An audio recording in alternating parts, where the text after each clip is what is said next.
Le conte de la vieille poupée. Une petite fille reçoit un étrange colis le jour de son anniversaire.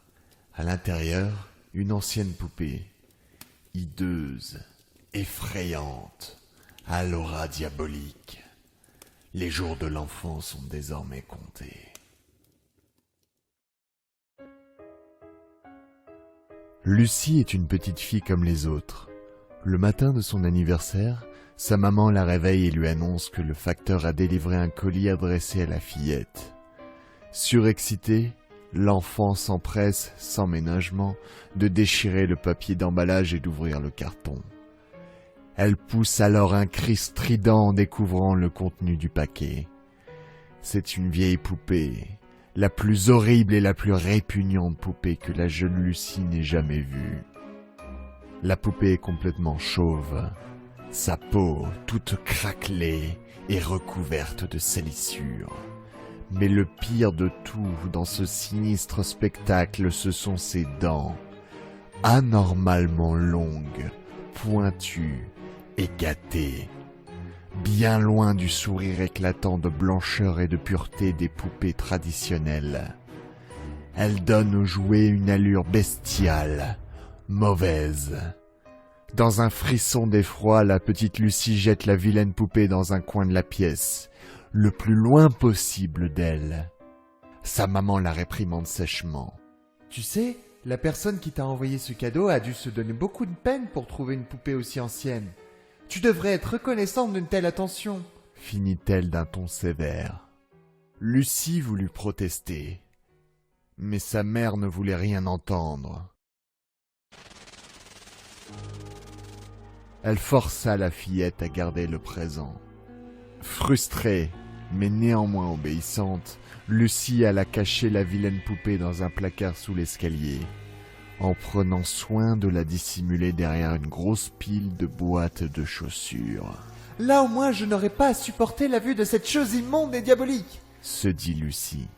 L'esprit tranquille, la fillette put ainsi profiter du reste de sa journée d'anniversaire, accompagné du traditionnel gâteau ainsi que d'autres cadeaux bien plus plaisants. La nuit même, Lucie, qui dormait profondément, fut brusquement réveillée par un étrange bruit qui provenait de l'étage inférieur. C'était comme si on traînait un quelconque objet sur le plancher de la maison. Toujours allongée dans son lit, la petite tendit l'oreille pour trouver l'origine du mystérieux bruit qui retentissait inlassablement depuis 5 bonnes minutes. Puis, le bruit changea. On aurait dit maintenant le son de petits pas légers, rapides. Lucie était maintenant terrifiée, tremblant de tout son corps, incapable de bouger de son lit. Depuis toute petite, elle dormait toujours avec la porte de sa chambre ouverte, bénéficiant ainsi de la lumière du couloir qui faisait office de veilleuse, car Lucie avait, comme bon nombre d'enfants, peur du noir. C'est alors qu'elle entendit quelqu'un murmurer, dans un souffle à peine audible, d'une voix faible et rauque.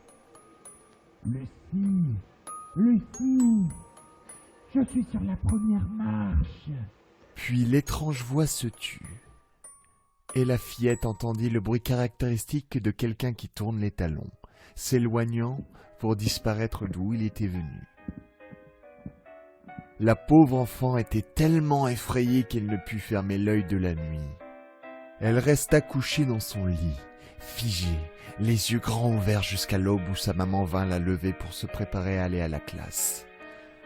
Lucie tenta d'expliquer à sa mère ce qui était arrivé pendant la nuit, mais la fillette était tellement épuisée qu'il crut sa maman quand celle-ci lui répondit que ce n'était rien, qu'elle avait fait un mauvais rêve. Voilà tout. « Ça doit être cela !» se convainquit l'enfant. Bien sûr, ce n'était pas le cas. Lucie le sentait. Elle supplia ses parents de jeter la poupée aux ordures. Mais ces derniers lui rétorquèrent que c'était un cadeau, et qu'un cadeau ne se jette pas. Le soir venu, Lucie alla se coucher de mauvais cœur. Juste avant, afin de se rassurer, elle alla jeter un œil dans le placard sous les escaliers, derrière les boîtes à chaussures. l'affreuse poupée était toujours là, à l'endroit même où la fillette l'avait cachée le jour précédent. Un peu rassuré, l'enfant monta se coucher tout en tentant de combattre le sommeil qui rendait ses paupières lourdes. Mais la petite fille était tellement épuisée qu'elle finit tout de même par s'endormir, exténuée.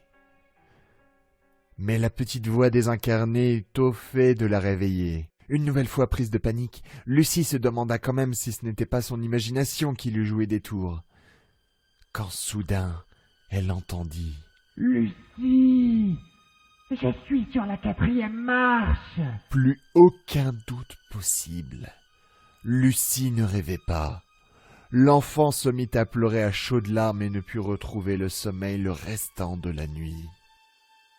Le lendemain, dans la cour de l'école, Lucie expliqua à ses camarades ses mésaventures depuis qu'elle avait reçu l'horrible poupée pour son anniversaire.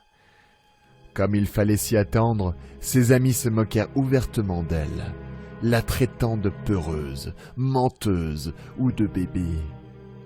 Mais Lucie s'en moquait. Elle n'entendait déjà plus les railleries des autres enfants autour d'elle. Une seule idée lui traversait la tête. S'il a fallu à la poupée seulement une nuit pour monter de 3 marches, cela signifie qu'il ne lui en faudra plus qu'une pour atteindre le sommet de l'escalier, conclut-elle.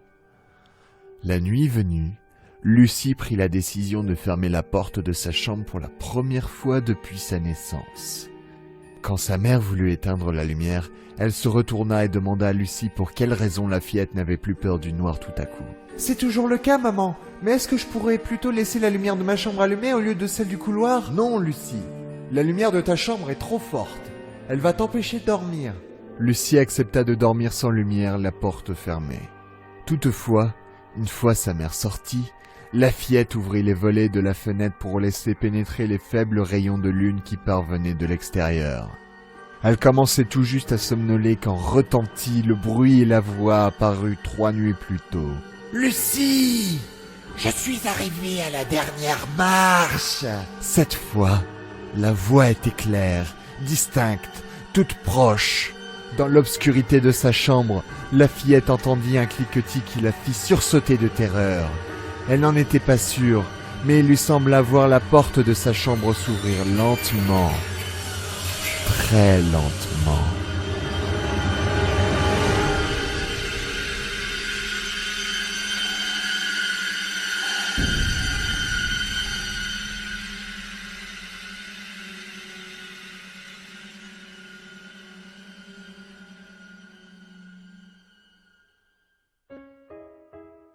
Le lendemain matin, le corps sans vie de Lucie gisait au bas de l'escalier. Ses parents conclurent que leur fille s'était levée pendant la nuit pour se rendre aux toilettes, qu'elle s'était encoublée et avait trébuché dans les escaliers, se brisant la nuque dans sa chute. On retrouva la vieille poupée à côté du petit corps inerte de la pauvre enfant.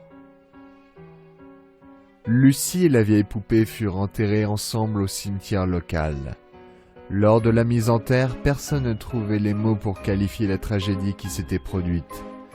En guise d'adieu, la mère de Lucie lâcha ces quelques mots. Elle aimait cette poupée. Maintenant, elles sont ensemble pour l'éternité.